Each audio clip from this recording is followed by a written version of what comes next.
verset 19 à 22. Nous frappons les mains, envoie les anges puissants avec les épées aiguisées, les épées étincelantes pour détruire tous ces hommes sataniques qui volent la vie des femmes. Regardez bien, vous avez compris dans Romains chapitre 1. On dit que quoi? Ils font quoi? Ils font quoi? Ils font la femme perdre son usage naturel. Vous avez dit qu'il y a des femmes qui sont dans les mariages là. Elles sont comme des pots de fleurs de décoration. Je vous ai dit que l'homme qui m'avait marié, il a dit quoi? Il a dit que le mariage c'était la décoration. Alors, je n'avais pas compris.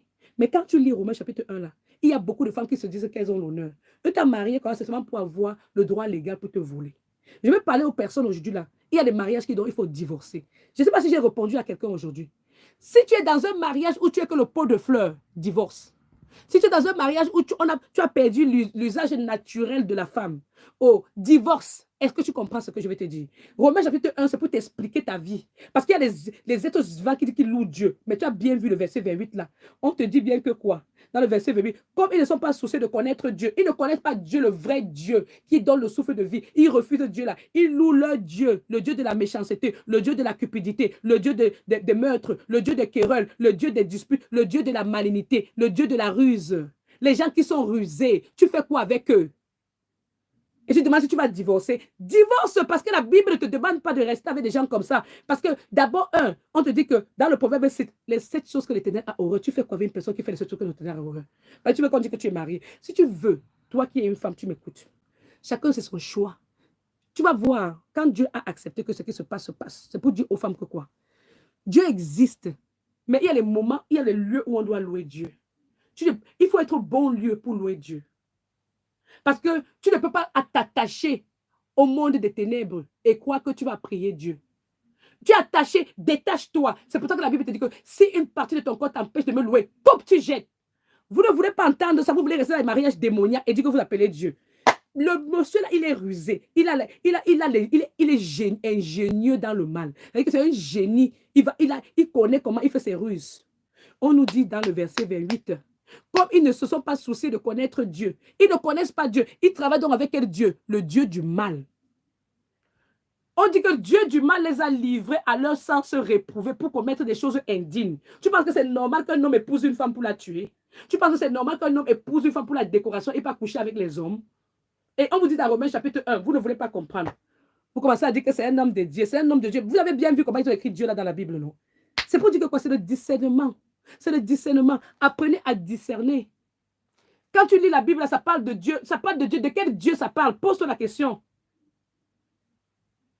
Pose-toi la question. Parce que si la Bible même est écrite comme elle est écrite là, qui a écrit cela? La Bible n'est pas tombée du ciel. Ce sont les hommes qui ont écrit ça. Ce sont les hommes qui ont écrit ça. Arrêtez de croire que ce sont les écritures saintes qui sont dans la Bible. La Bible a dit que si on change, il y a des gens qui ont dit qu'on ne va rien retrancher, rien. Écoutez, qui sont ceux qui ont écrit la Bible? C'est un être humain comme toi et moi qui a tapé la Bible. Qui a tapé la Bible? Vous croyez que la Bible est tombée du ciel comme ça? Poum! Non! Non, non, non, non, non, non, non, non, non, non, non, non, non, non, non.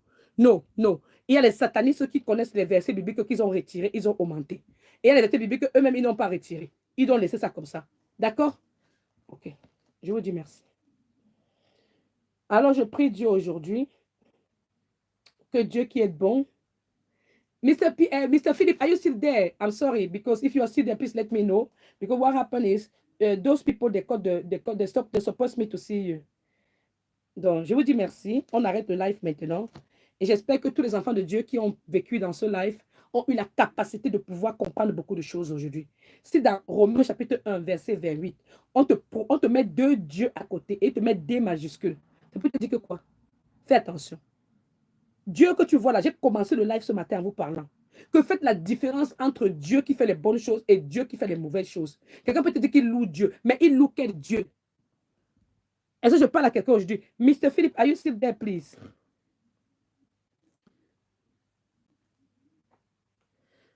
Donc, pour moi, je vais vous dire aujourd'hui, pour le live d'aujourd'hui, on s'arrête ici. Je remercie Dieu pour toutes les personnes qui veulent aider ce programme.